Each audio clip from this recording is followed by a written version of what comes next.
Muy bien, hermano, pueden tomar su asiento, por favor.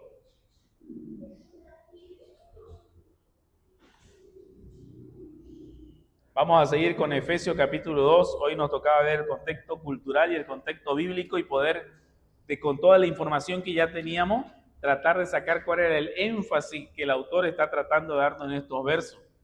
¿Han podido leerlo, Efesios capítulo 2 o la carta de Efesios? Más o menos. Muy bien, que son 10 versículos lo que estamos analizando y estábamos viendo que utilizamos estrategias como las palabras de transición y la estructura del final del pasaje, que yo les mandé una imagen, y también este es el documento que yo les mandé al WhatsApp, donde estaba desarrollando, mostrando la estructura, que al final era, a ver, voy a ahorrar esto, esta de acá, ¿no? Que también se los pasé, donde los sacábamos en 5 puntos. Estos no son los puntos del sermón.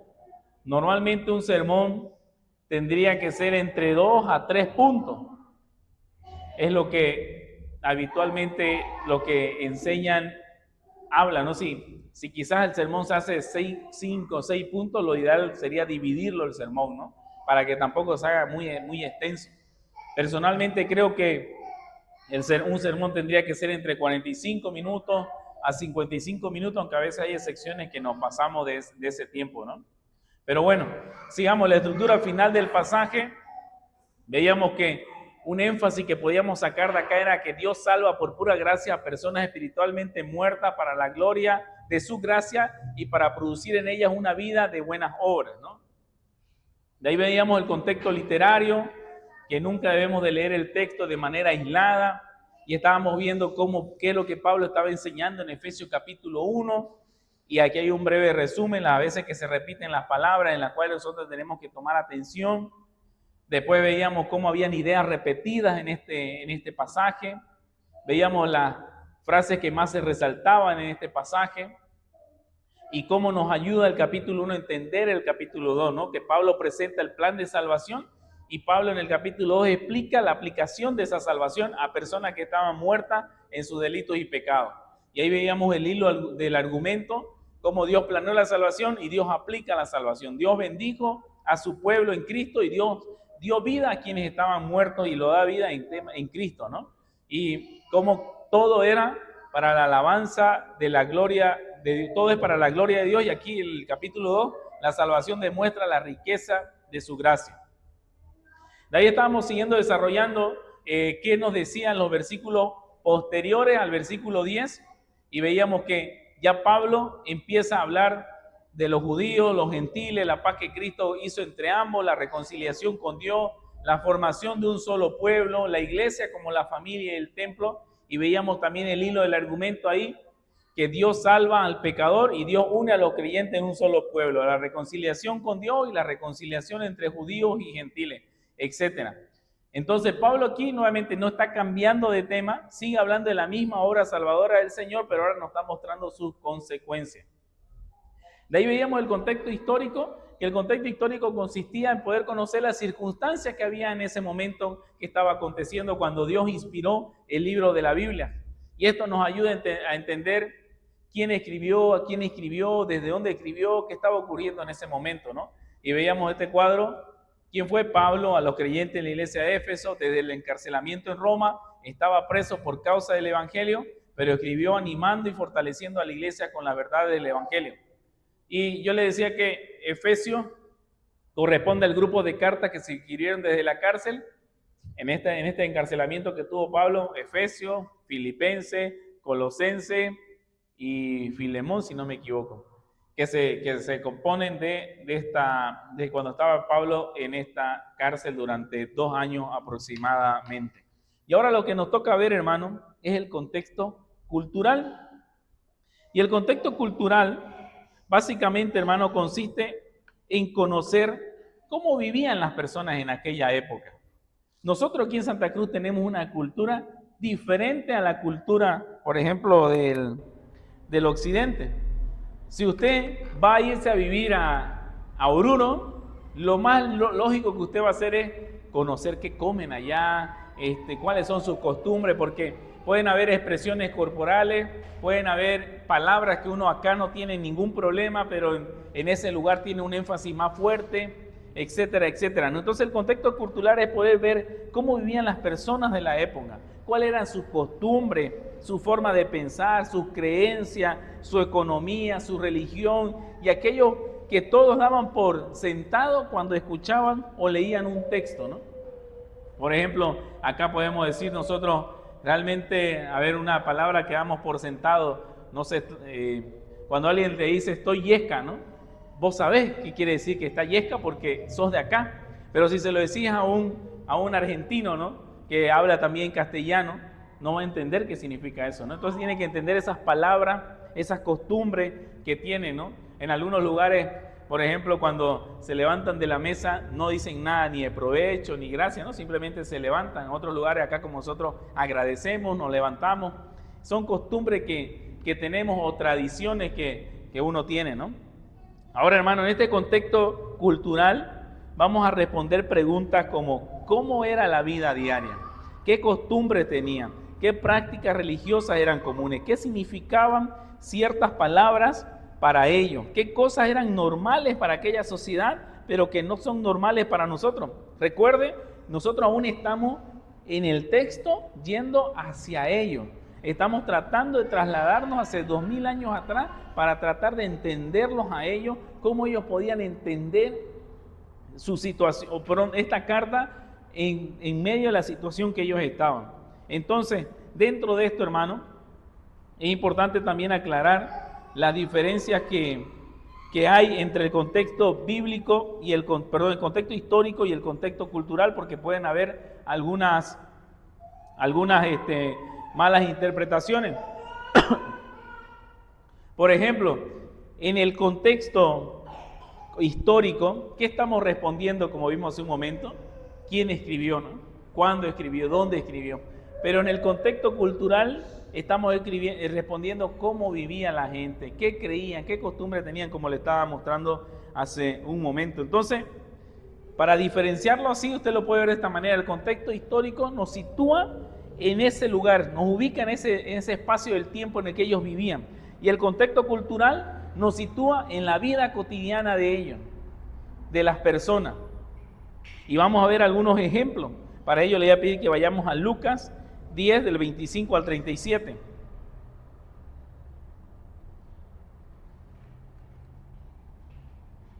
Usted conoce esta parábola.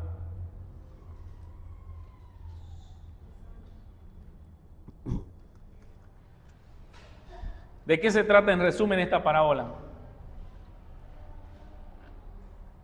Famosísima, ¿no? Y el buen samaritano. ¿Te acordás, Agustín, de esa? Te da temor decirlo, pero no pasa nada. ¿Y de qué se trata el buen samaritano? Al título no más sabía.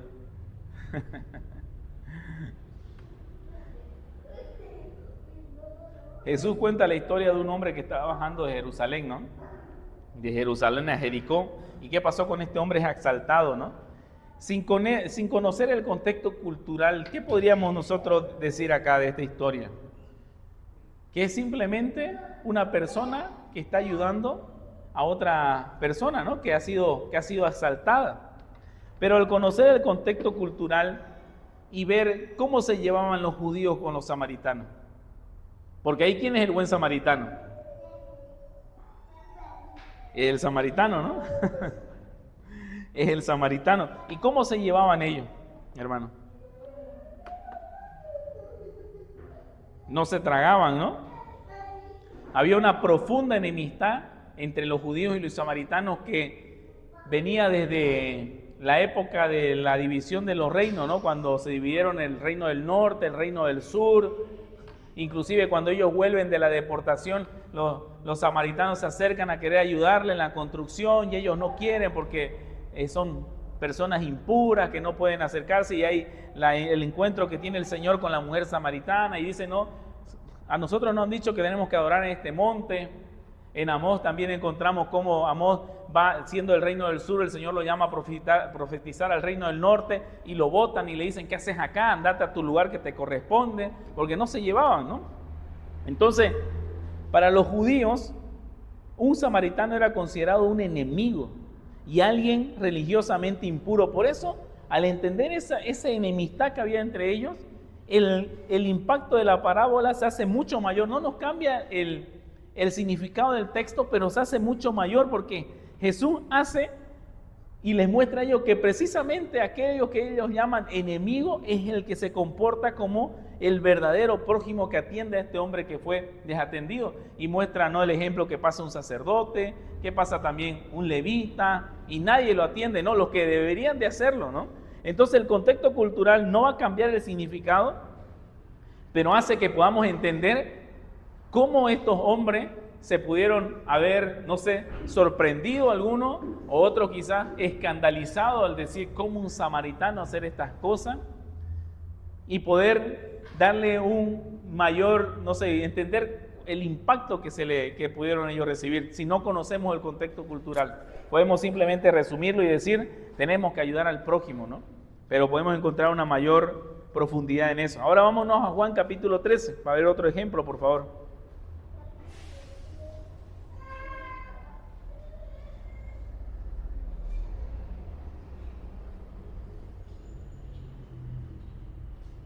Juan capítulo 13, hay una escena acá de lavamiento de los pies. Sin el contexto cultural, ¿cómo podríamos nosotros aplicar esto o qué enseñanza podríamos ver de esta parte, de esta escena donde Jesucristo le lava los pies a sus discípulos? Se podría ver simplemente como un acto de humildad del Señor, ¿no? O un acto de humildad de cualquier persona que lava los pies. Pero si no conocemos el contexto cultural de qué es lo que pasaba para que la gente le lave los pies, podemos quitarle la belleza del texto y poder entender cuánto impacto puede causar en las personas al poder ver esta escena, ¿no? Simplemente no es un acto solo de humildad, como ahora lo ven, ¿no? Que a veces cuando llega, no sé, Semana Santa, algunas iglesias cristianas lavan los pies, o cuando me acuerdo que vino el Papa hace unos años y se fue a la cárcel a lavarle los pies a los presos y todas esas cosas, ¿no? Pero sin embargo, nosotros vemos que en el contexto cultural las personas caminaban largas distancias y ellos no utilizaban un tenis Nike, ¿no?, ni Adidas, ellos usaban sandalias y por ende las mujeres sobre todo que usan sandalias cuando han tirado todo un día de caminar de aquí para allá llegan a su casa y sus pies no están limpios, ¿no? Sus pies están sucios. Y los caminos en ese tiempo no eran asfaltados, eran de tierra. Y entonces cuando la gente llegaba a una casa, luego de recorrer un largo camino, la costumbre era lavar los pies de las personas. Y el que estaba llamado a lavar los pies, ¿quién era? El siervo, ¿no? El esclavo, el de menor rango. Por eso es que Pedro le está diciendo, no me puedes lavar los pies. ¿Cómo me puedes lavar los pies? Pedro se opone a eso, ¿no? Pero Jesús estaba haciendo el trabajo del siervo más humilde y él después con eso él puede decir, yo no he venido a ser servido, yo he venido a servir. Y así como ustedes han visto esto, hagan también ustedes con sus hermanos, sirvan a sus hermanos. Y ahí se toma más énfasis cuando ya agarra otro pasaje donde dice que el último va a ser el primero y el primero va a ser el último. Él no se vino a enseñorear sobre las personas y nosotros tampoco estamos llamados a eso, ¿no? Ese es el contexto cultural que podemos ver acá. Y nuevamente volviendo a Lucas, capítulo 15, vamos a ver otra parábola. Y aquí, por ejemplo, en este tipo de, cuando hacemos estas lecturas, hermano, nuevamente, tanto el contexto histórico, literario, bíblico y cultural, nos llama a ser bien detallistas, a ver qué cosas surge ahí, la parábola del hijo pródigo, qué cosas hay que nos llama la atención. Vemos al final de esta parábola, ¿qué hace el padre para cuando lo ve a su hijo a lo lejos? ¿Qué hace el padre? Corre, ¿no? Pero además de correr, ¿qué hace el padre? ¿Qué otra cosa hace con su ropa? La levanta, ¿no? Ahora, sin el contexto cultural, podríamos decir, bueno, es lo típico que puede hacer él porque veía a su hijo a lo lejos, al cual extrañaba y salió corriendo a encontrarlo y darle un beso, ¿no? Pero si nosotros vamos al contexto cultural, en aquella época, una persona que era anciana y respetado, como este hombre, porque se notaba que era un hombre que tenía recursos económicos, imposible que esté corriendo, ¿no? Que lo vean corriendo a él. Él por eso tenía sirvientes, por eso tenía trabajadores que puedan y hacer esas cosas. Y eso era considerado indigno de hacer. Y ahora, además, levantar su túnica era deshonroso para ellos. Que se levante su túnica y empiece a correr.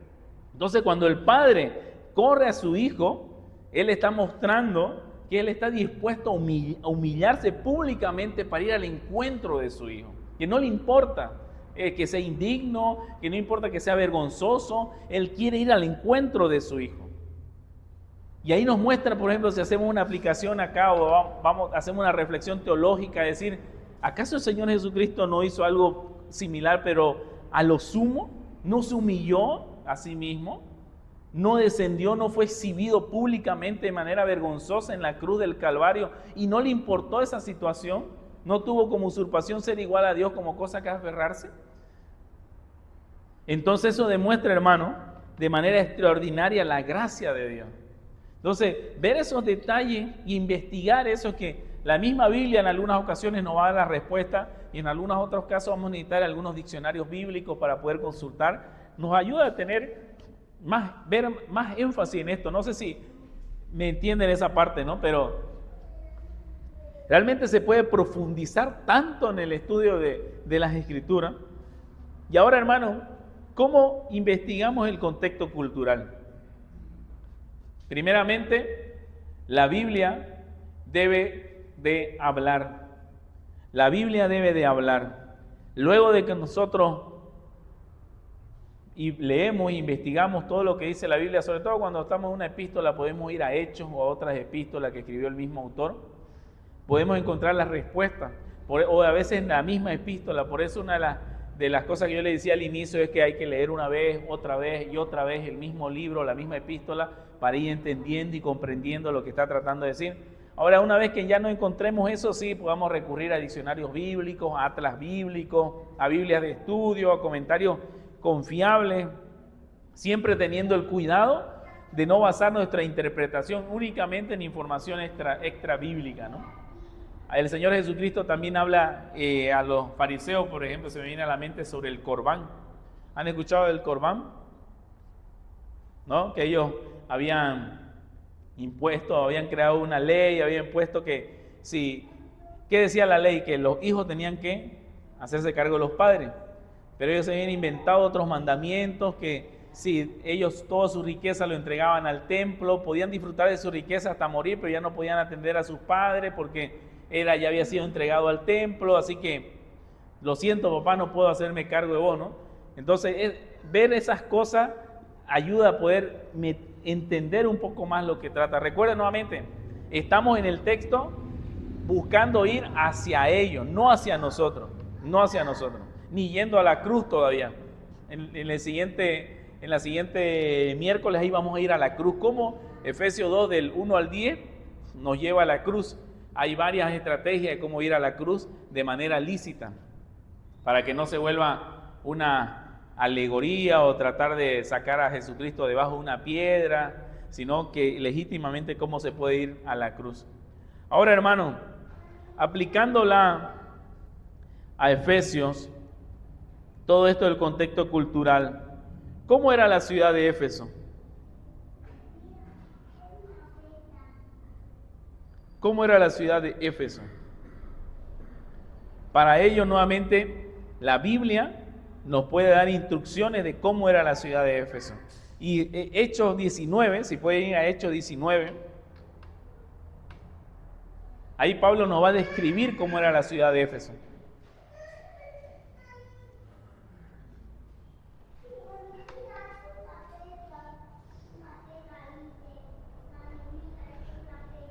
¿Qué dice Hechos 19 del 8 al 10, Roberto? Sí, por favor, léelo.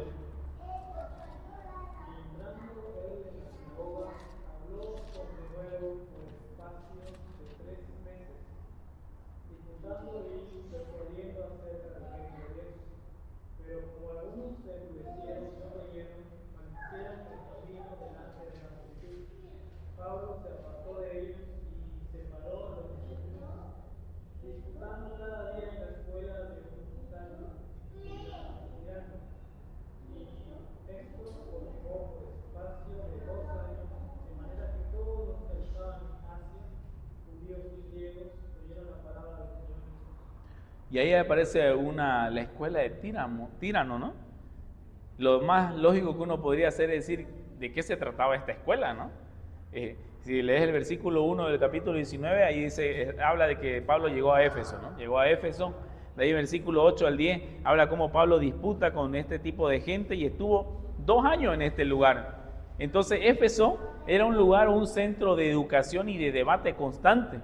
La gente estaba acostumbrada a poder escuchar diferentes filosofías, diferentes enseñanzas.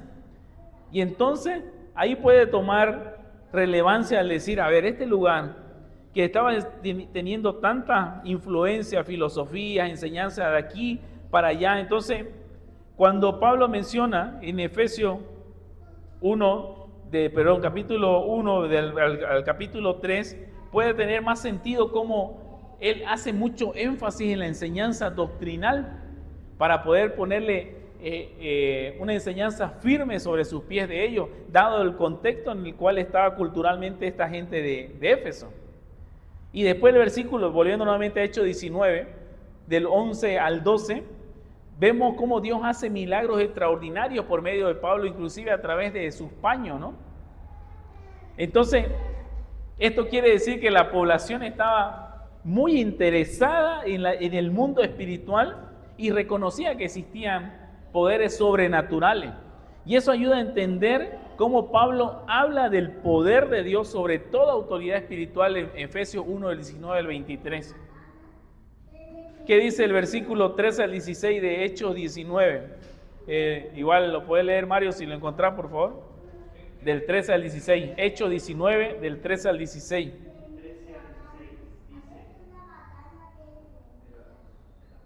Pero algunos de los judíos exorcistas ambulantes intentaron invocar el nombre del Señor Jesús sobre los que tenían espíritus malos, diciendo: os conjuro por Jesús, el que predica Pablo. Había 7 hijos de un tal Seba, judío, jefe de los sacerdotes, que hacían esto. Pero respondiendo el espíritu malo dijo: a Jesús conozco y sé quién es Pablo, pero vosotros quiénes sois. Hasta el 16. Y el hombre en quien estaba el espíritu malo, saltando sobre ellos y dominándolo, pudo más que ellos, de tal manera que huyeron de aquella casa desnudos y heridos. Aquí vemos cómo ellos, el mismo espíritu le responde diciéndole, ¿quién es Pablo? Digamos, ¿no? O sea, yo solo conozco a Cristo, pero ¿quién es Pablo? Entonces, estos exorcistas judíos intentaban usar el nombre de Jesús como una fórmula mágica. Entonces, en este contexto cultural de la gente de Éfeso, era común creer que los nombres tenían un poder mágico y que podían usarse como un conjuro. Como pasa el día de hoy, ¿no? Que tenés palabras positivas, ¿no? Ya no decís un nombre, ¿no? Pero palabras positivas para que eso se convierta en realidad, ¿no? Para que puedas atraer eso. Y esto nos va a poder ayudar a explicar cómo Pablo en Efesios 1:23 habla que en Cristo, o que Cristo no es un amuleto, sino que Él es el Señor soberano sobre todo el universo. También ahí vamos a ir adelantando esta parte de acá. Hechos 19:18. Dice el versículo 18. Y muchos de los que habían creído venían confesando y dando cuenta de sus hechos. Las conversiones, hermanos, acá implicaban abandonar costumbres profundamente arraigadas en la sociedad. Por eso Pablo después le dice a la gente de Éfeso, tienen que dejar ese viejo hombre, tienen que entrar a la nueva vida, en Efesios 4:22 al 24. También en el versículo 19 de Hechos 19 dice, asimismo muchos de los que habían practicado la magia trajeron los libros y los quemaron delante de todos, y hecha la cuenta del precio de ellos, hallaron que eran 50,000 piezas de plata. Como dato podrías buscar, ¿no? ¿Cuánto sería 50,000 piezas de plata a la conversión del día de hoy? Es una montonera de dinero. Pero ¿qué nos quiere decir esto, hermano? Si tantos libros quemaron de magia, entonces quiere decir que la magia era ampliamente practicada en ese lugar, ampliamente difundida y representaba incluso una importante inversión que ellos hacían económicamente, ¿no? Entonces no era nomás que había un grupo de personas que practicaban la magia, o sea, era una práctica común en la ciudad de Éfeso. Entonces, al haber la conversión, implicaba una ruptura radical con el pasado. Ya no podían seguir haciendo esto. Entonces eso ayuda nuevamente a entender cómo Pablo le dice, tienen que dejar esa antigua manera de vivir. En Efesios 2:1 al 3, Efesios 4:17 al 24. Y de ahí, si seguimos nosotros leyendo todo Hechos 19, podemos encontrar similitudes con lo que Pablo va a decir en Efesios, ¿no? Por ejemplo, el versículo 27. ¿Lo puede leer, Mari, por favor? Hechos 19:27.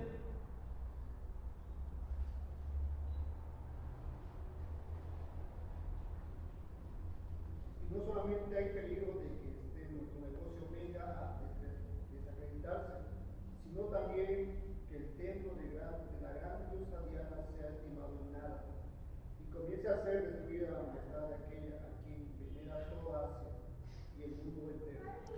Entonces, ¿qué pasaba en Éfeso con esa Artemisa, que era Diana, ¿no? Ella realmente le rendía un montón de culto a ella, ¿no? La última parte del versículo 27 dice, y comienza a ser destruida su majestad, la cual es honrada en toda Asia y en el mundo entero. Entonces no era algo menor esta diosa que ellos tenían. Entonces era el culto a ella, a esta diosa Diana, era famosa en ese lugar de Éfeso. Y contra todo eso Pablo envía esta carta para advertirle y ayudar a entender a estas personas la supremacía de Cristo absoluta sobre todo tipo de autoridad. No había ninguna diosa Diana, ningún culto a esa Artemisa, sino que ellos venían de renunciar y dejar su vana manera de vivir o siguiendo estas corrientes del mundo y enfocarse completamente o entregarse completamente a Cristo. Y de ahí vamos a ver cómo toda la multitud grita, grande es Diana de los Efesios, mostrando que la identidad del pueblo de esta ciudad estaba ligada a este culto. Y al final, vamos a ver en el versículo 35, casi al final, que el escribano, dice entonces el escribano, cuando hubo apaciguado la multitud, dijo, varones efesios, ¿y quién hay de los hombres que no sepa que la ciudad de los Efesios es guardiana de la gran diosa Diana y de la imagen venida de Júpiter? Ahí vemos cómo la ciudad era reconocida internacionalmente, ¿no? Que ese lugar se daba culto a esa diosa Diana, ¿no? Y hace más impactante mostrar o entender cómo Pablo le va a decir que nosotros o la iglesia es el templo del Dios viviente y no esta diosa Diana, ¿no? O este culto que le hacían a esta diosa Diana. Entonces, ¿qué aprendemos de todo esto, hermanos? Si hacemos ese estudio y vemos cómo era Efesio y hacemos preguntas, respondemos con el mismo texto lo que está diciendo Pablo de esta ciudad, vamos a sacar conclusiones que Efesios era una ciudad profundamente arraigada con la idolatría, ¿no? No es que estaba nuevamente un grupito de personas que hacían sus magias o sus cosas oscuras. Toda la ciudad vivía de esto. Por eso es que también ellos se alborotan y en el libro de Hechos 19 también habla de que su negocio se iba a echar a perder, ¿no? Por eso es que también cuando vemos, por ejemplo, en Filipenses cómo se enojan cuando esta mujer que da visiones y adivina, se convierte y deja de dar estas cosas, ellos dicen nuestro negocio se está perdiendo. Como pasa el día de hoy, ¿no? Con la religión católica romana, ¿no? Que hacen un negocio con todo ese tipo de imagen y cultura, ¿no? La magia y el ocultismo entonces eran prácticas comunes en ese lugar. Vemos que también la economía dependía de gran parte de la religión, porque muchas personas vivían de fabricar imágenes. Ahora, ¿cómo le podés? O sea, nosotros el dinero no lo hacemos un ídolo. Y como dice Pablo, ¿no? Aquí el amor al dinero es el principio de todos los males. pero el dinero es importante. Nosotros nos movemos, comemos, nos vestimos, pagamos nuestro alquiler, nuestra casa, etcétera, con dinero. Ahora, ¿qué impacto tiene al entender que aquel que se ha convertido al Evangelio tiene que dejar quizás la única fuente de ingresos que tenía? La única fuente de ingresos. Entonces, ¿cómo el Evangelio puede predicársele a esa persona? Como el día de hoy quizás alguna persona que es convertida, aunque no es común en nuestra ciudad, pero que se dedica, no sé, a sacar la suerte, a leer la hoja de coca, etcétera, ¿no? Que solo vive de eso y solo ha vivido de eso durante toda su vida. No es algo por menor, ¿no? Es algo fuerte. Como por ejemplo, si vamos a entender el contexto de un joven universitario que se convirtió al cristianismo y lo único que tuvo que sacrificar fue, bueno, que sus amigos ya no le hablan, que lo desprecian, que obviamente lastima eso.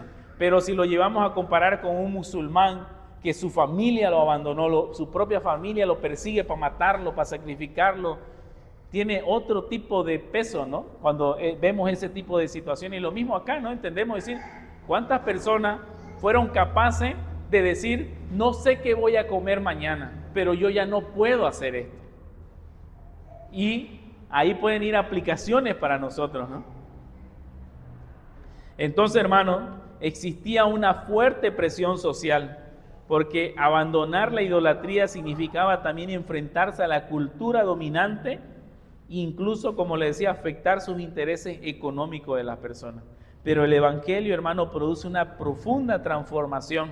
Los nuevos creyentes abandonaban voluntariamente su forma pecaminosa de vivir, aunque eso implicaba rechazo social y pérdida económica. Van viendo, hermano, que con el contexto cultural tiene a darle más peso, por así decirlo, cuando Pablo le está escribiendo esto a la gente de Éfeso. Entonces, podemos entender mucho mejor por qué Pablo escribe cosas como Efesios 1, 20, 21. Cristo está sobre todo principado, autoridad, poder y señorío. Y Efesios 2, 1 al 3. Antes vivían bajo el príncipe de la potestad del aire. Efesios 2, 19 al 22. Ahora los creyentes forman el verdadero templo de Dios en contraste con el famoso templo de Artemisa.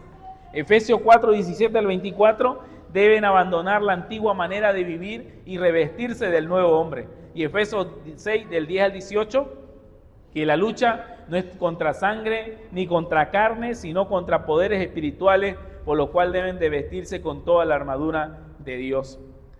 Ahí vemos, ¿no? Ahora sí tomaría sentido por qué vestirse con una armadura de Dios, porque realmente había una disputa ahí. No era contra carne ni sangre, porque el que vivía ahí no tenía el problema de que iba a ser asesinado, pero había huestes espirituales, poderes de maldad que estaban fuertes su presencia en ese lugar. Ahora, hermano, dentro del contexto cultural, como les decía, respondíamos preguntas como qué era Efesio, que tenía una gran importancia comercial, política y religiosa. Éfeso era una importante, o tenía uno de los principales puertos de Asia Menor. Por ahí pasaban comerciantes de todo tipo de regiones. Y al ver Hechos 19 podemos responder qué religión predominaba en ese lugar, cuál era el culto a la diosa Diana, ¿no? También llamada Artemisa o el templo de Artemisa. Y era considerada una de las maravillas del mundo antiguo. Y dentro de todo eso, hechicería, dentro de todo eso, magia, idolatría, superstición, etcétera, ¿no? Ahora, ¿cómo esto, hermano, puede influir en ese ambiente en los creyentes? Si una persona nos trasladamos nosotros a esa época, ¿sería fácil cambiar nuestra manera de pensar? Obviamente sería más complicado, ¿no? Cambiar nuestra manera de pensar. ¿Por qué? Porque muchos creyentes quizás durante toda su vida habían vivido con ese ambiente. Por eso Pablo les recuerda en Éfeso constantemente quién es Cristo, quién es Cristo. Y lo vemos en Efesios, como le mencionaba los versículos que le he citado en Efesios 1, Efesios 2, Efesios 4 y Efesios 6. Ahora, de ahí, bueno, podemos hacer una tabla, como yo les mostraba las tablas, no sé si lo tengo acá, creo no lo tengo acá la imagen. Y responder esas preguntas con toda esta información de la que le pasé al WhatsApp, ¿no? Poder responder cómo era Éfeso, por qué era importante, qué religión predominaba, cómo influenció eso en el ambiente.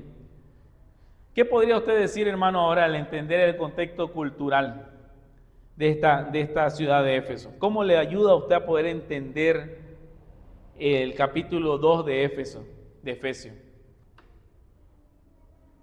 Al ver cómo era la cultura. ¿Qué dice al respecto?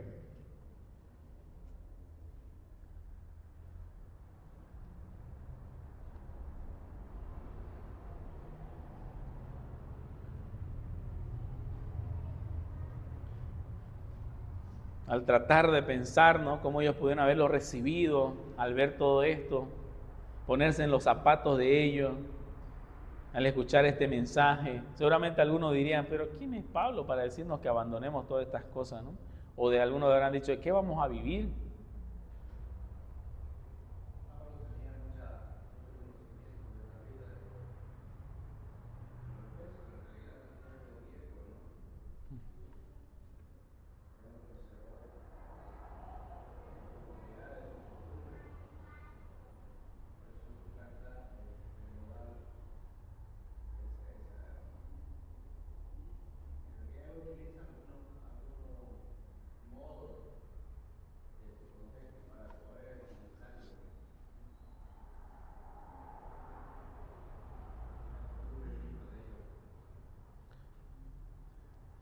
Lo que vemos de lo de Éfeso, ¿no?, cuando escuchan esto y que Pablo le dice, no, estaban muertos en sus delitos y pecados, en los cuales anduviste en otros tiempos siguiendo la corriente de este mundo.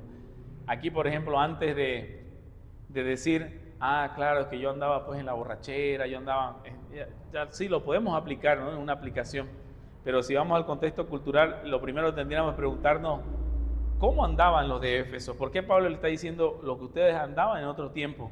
Vamos y vemos el contexto cultural y vemos su ciudad, vemos todas esas cosas. Entonces, para los de Éfeso esto no eran ideas abstractas, ¿no? Que, a ver, imagínense, no, era una realidad de ellos, ¿no? Siguiendo conforme al príncipe la potestad y el espíritu que ahora opera en los hijos de los desobediencia. ¿Quiénes son estos? Todos los que siguen este culto a Artemisa, a la diosa Diana, todos estos que viven de estas cosas, la hechicería, la superstición, todos los que se dedican a estas situaciones. Y le dice, en los cuales ustedes vivieron en ese tiempo, haciendo la voluntad de la carne, los pensamientos, y eran hijos de ira, igual que ellos que no se arrepienten. Pero Dios, entonces, toma más peso, ¿no? Nuevamente. Una de las cosas que yo siempre le venía diciendo a ustedes es que cuando abrimos la Biblia no vamos al texto y decir, ¿qué quiere decir para mí? No, primero yo tengo que ver qué es lo que quiere decir para los oyentes originales. Recuerden que cuando Pablo escribió esto, él ni sabía que se iba a fundar Santa Cruz en el año 1500 y tanto, y que nosotros íbamos a vivir acá, etc. Hay aplicaciones, obviamente aquí hay aplicaciones para nosotros, porque la palabra es viva. Pero primero, para llegar a esas aplicaciones, y que no se vuelva simplemente moralismo o reglas que seguir, tenemos que ir del texto hacia ellos, y de ellos vamos a ir hacia Cristo, y de Cristo vamos a bajar hacia nosotros recién.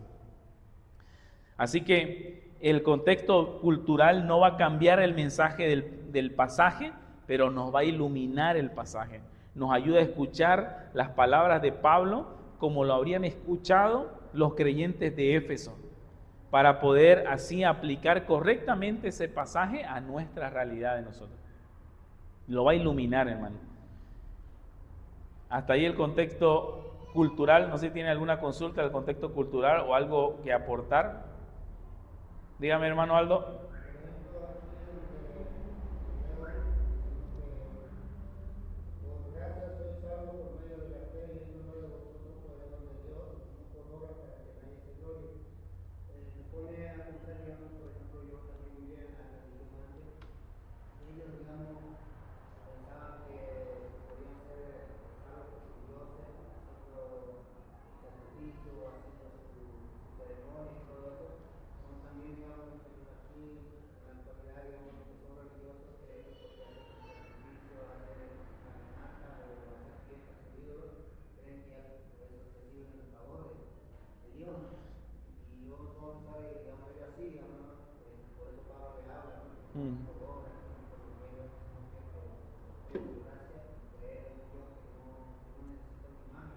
Así.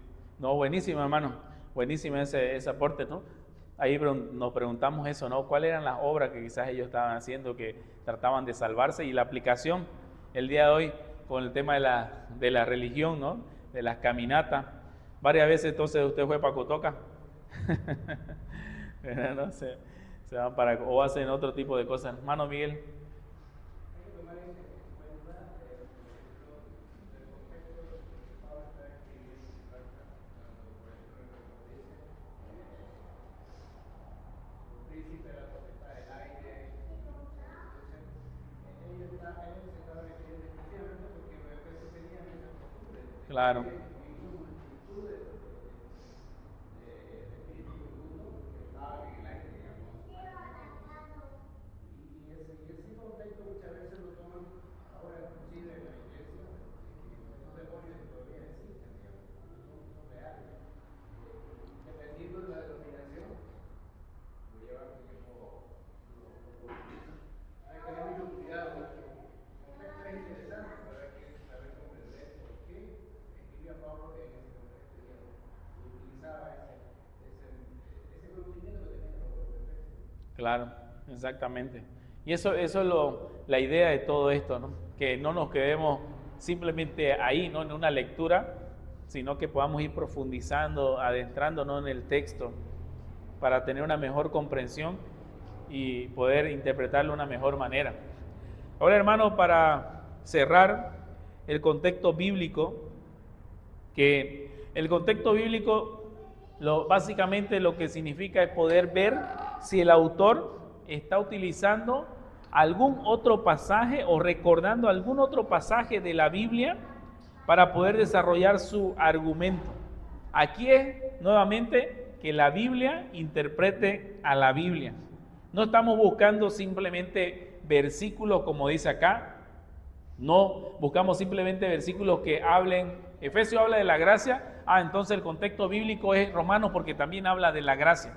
Eso no significa el contexto bíblico. El contexto bíblico busca algo mucho más específico que temas. Por ejemplo, tenemos que buscar, Pablo está citando un pasaje. Hay varios pasajes en el Nuevo Testamento que dicen escrito está, ¿no? Como dice las Escrituras. O a veces literalmente Pablo pone un pasaje del Antiguo Testamento. Como dice aquí también, está recordando un acontecimiento del Antiguo Testamento, la liberación de Egipto. Está utilizando una imagen bíblica como piedra angular. Está haciendo una alusión que sus primeros lectores podían reconocer, una referencia implícita entendida por su audiencia original.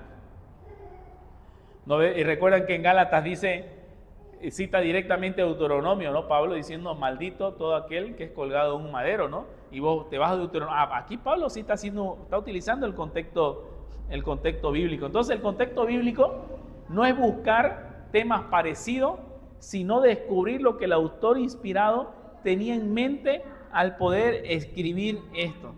Y aquí nosotros nos preguntamos, ¿no? ¿Está Pablo citando un pasaje? ¿Está recordando algún evento del Antiguo Testamento? ¿Está utilizando una imagen bíblica? ¿Está haciendo una alusión que al escuchar los autores tendrían que venirle a la mente, como cuando el Señor Jesucristo utiliza lo yo soy, ¿no? Ellos, cuando el Señor habla de eso y dice yo soy, ellos tendrían que irse a Éxodo capítulo 4, si no me equivoco, en sus pensamientos. Ahora, ¿cómo investigamos el contexto bíblico? Nuevamente, leer y leer, buscar citas directas, alusiones, frases, o leer pasajes anteriores para ver qué ha acontecido, por qué Pablo está recordando precisamente este pasaje, etc. Y para ello vamos a ver algunos ejemplos. Vayamos a Mateo 4, por favor, que reconocen ustedes esta escena cuando lo lean del versículo 1 al 11. Luego que el Señor Jesucristo es bautizado por Juan, se va al desierto. ¿Dónde podemos ver aquí el contexto bíblico, hermano? ¿En qué parte? De Mateo 4, del 1 al 11. ¿Qué dice?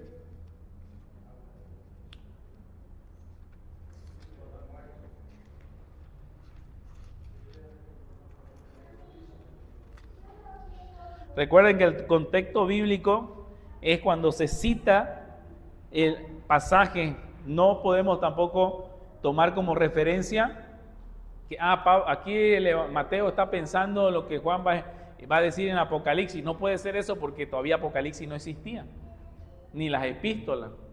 Entonces tienen que ser parte de las escrituras que ya hayan estado escritas y que las personas que están alrededor recibiendo este evangelio tendrían que reconocer y entender, ¿no? ¿Qué dice? ¿Qué le responde Jesús a Satanás?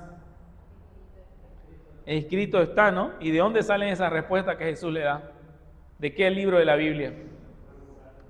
Del Salmo. Sale del Salmo, ¿no? Y también, no, Satanás le menciona el Salmo, ¿no? Pero Jesucristo cita un libro del Pentateuco, ¿no? Deuteronomio 8, Deuteronomio 6 y Deuteronomio 6:13 y 6:16. ¿Y por qué nuevamente es un buen contexto bíblico esto? Porque el Señor Jesucristo está citando textualmente o directamente. Y no estamos nosotros tratando de ver como le decía acá, está hablando de la gracia y Romanos habla de la gracia, entonces el contexto bíblico, ¿no? Está citando directamente el Antiguo Testamento. Entonces aquí podría entrar dentro de la categoría de Pablo está citando un pasaje, por ejemplo, escrito está, ¿no? Se está citando ese pasaje. Otro buen ejemplo, Romanos 4, del 1 al 3. Vamos a Romanos 4, del 1 al 3. Dígame. Por ejemplo, en Mateo 4, cuando dice que Jesucristo llevaba, se va al desierto, 40 días, 40 noches, ahí no se puede decir también ¿cómo se llama? ¿En el contexto bíblico? Claro, pero yo creo que podríamos llevarlo como una reflexión teológica. No, a ver, es que, o sea, sí, ¿no? Jesucristo es el verdadero Israel y hay como una representación y eso que hicieron es como una sombra de lo que había que venir, pero tendría que verlo más, no me iría yo como un contexto bíblico con esa parte, mira como una reflexión teológica, ya analizando la obra del Señor Jesucristo. Pero podemos investigarlo y el miércoles nos puedes decir ya más a fondo eso. Claro. Romanos 4, del 1 al 3, ¿qué dice? ¿Lo pueden leer, por favor, que lo pille? ¿Qué pues diremos que halló Abraham nuestro padre según la carne? Porque si Abraham fue justificado por las obras, tiene de qué gloriarse, mas no para con Dios.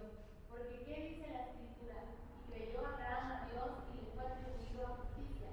Pero el que obra no se le cuenta el salario como gracia, sino como deuda. Ahí está, ahí nomás. ¿Cuál sería la parte del contexto bíblico acá? ¿Qué dice el versículo 3? Pablo se hace una pregunta, ¿no? ¿Qué dice la Escritura? Creyó Abraham. ¿Y de dónde viene esa parte que Pablo cita? Viene igual de un libro del Pentateuco, ¿no? De Génesis capítulo 15. Aquí Pablo construye todo su argumento sobre ese versículo. Y ese sí es el contexto bíblico, que está citando literalmente una porción de las Escrituras. Otro ejemplo, o algún otro ejemplo que podemos sacar, un buen ejemplo, vayamos a Juan 1:23. Juan 1:23. Y ahí me pueden decir dónde hace recuerdo el apóstol Juan al escribir esta parte. Juan 1. 1:23. ¿Qué dice Juan 1:23?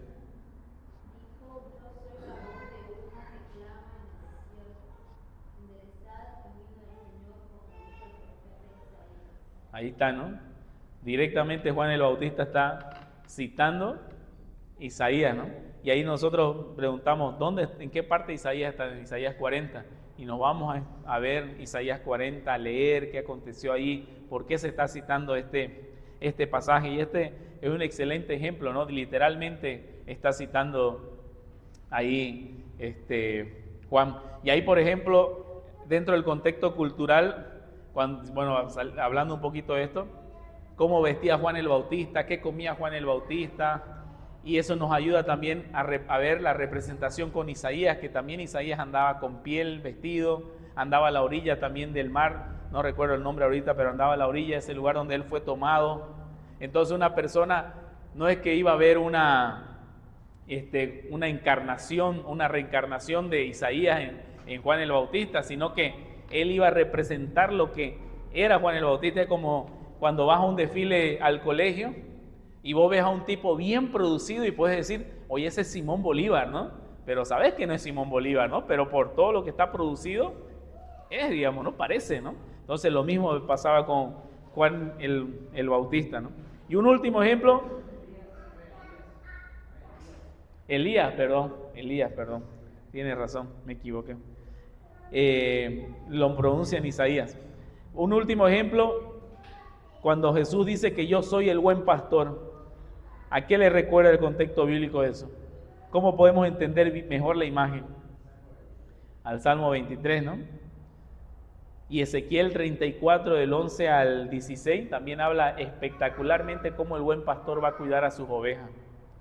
Entonces cuando él les decía, yo soy el buen pastor, estos judíos que estudiaban sus libros tenían que entender quién era el buen pastor en sus escritos que ellos tenían. Y Jesucristo se está atribuyendo, yo soy ese, porque en Ezequiel Jehová se dice que es el buen pastor. Entonces él está diciendo, yo soy ese Dios que soy el buen pastor a ellos. Entonces tenía más peso hacia él, por eso después le dicen, no, tú siendo hombre te crees Dios, etcétera, ¿no?